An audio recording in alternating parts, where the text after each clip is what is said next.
भोपाल के कमला नगर थाना क्षेत्र में इवेंट मैनेजर समर प्रताप खुदकुशी मामले में पुलिस ने तांत्रिक आशुतोष शुक्ला के खिलाफ मामला दर्ज कर उसे गिरफ्तार कर लिया है।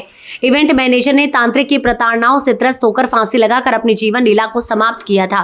पुलिस की जांच में सामने आया है कि तांत्रिक टोटको के नाम पर 7 माह से मैनेजर को प्रताड़ित कर रहा था। त्रस्त होकर विगत 10 अक्टूबर को इवेंट मैनेजर ने खुदकुशी की थी, जिसके बाद से ही कमला नगर थाना पुलिस मामले की जांच में जुटी हुई थी। पुलिस ने मोबाइल चैट व अन्य साक्ष्यों के आधार पर शातिर तांत्रिक आशुतोष शुक्ला के खिलाफ प्रकरण दर्ज कर उसे गिरफ्तार कर लिया है। सूत्रों की माने तो इवेंट मैनेजर अपनी गर्लफ्रेंड से ब्रेकअप और आर्थिक समस्याओं की वजह से परेशान था।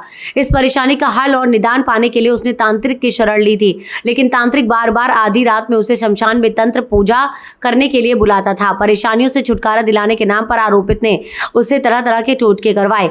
एडिशनल डीसीपी रश्मि अग्रवाल ने बताया कि तांत्रिक आशुतोष शुक्ला से फरियादी की पहचान कुछ माह पूर्व हुई थी। उसके बाद उसने अपनी समस्याओं से तांत्रिक को अवगत कराया था। तांत्रिक विद्या में आरोपी ने समर प्रताप को ऐसा उलझाया कि वह तनाव में आ गया और उसने अपनी जान दे दी। मैडम, एक इवेंट मैनेजर की खुदकुशी का मामला आया था, क्या पूरा मामला थाना कमला नगर का? कमला नगर में अक्टूबर माह में एक मर्ग पंजीबद्ध हुआ था। एक लगभग 25-26 वर्षीय एक समर प्रताप सिंह करके व्यक्ति थे, जिनके द्वारा फांसी लगाई गई थी। मर्ग की जांच पर से पाया गया कि एक अन्य व्यक्ति जो आरोपी है, उसके द्वारा उनको तांत्रिक और इससे पूजा पाठ के आधार पर कुछ इन्फ्लुएंस इस प्रकार का किया गया, जिससे प्रभावित होकर उसने फांसी लगाई या उसको आत्महत्या के लिए उकसाया गया बेसिकली। तो परिजनों के कथनों और उन सब के आधार पर उसके विरुद्ध मुकदमा दर्ज किया गया। आरोपी को गिरफ्तार किया इसमें? आरोपी को गिरफ्तार कर दिया गया। जो फरियादी था वो क्या करता था? ये इवेंट मैनेजर था, और जो आरोपी है ये इस तरह के कुछ जादू टोना या इस तरह की गतिविधियों में था।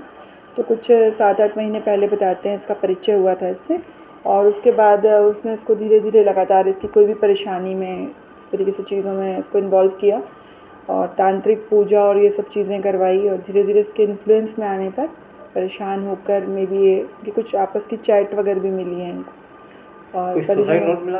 नहीं, सुसाइड नोट का कोई नहीं प्राप्त नहीं हुआ। परिजनों के द्वारा बताया गया है स्पष्ट रूप से कि इनके इसके कारण किया गया। फरियादी क्या कुछ परेशानी में था तो इससे तांत्रिक क्रिया करवा रहा था? कुछ उसकी निजी परेशानियां थी जिसके कारण वो उसके संपर्क में इससे गाइडेंस लिया करता था।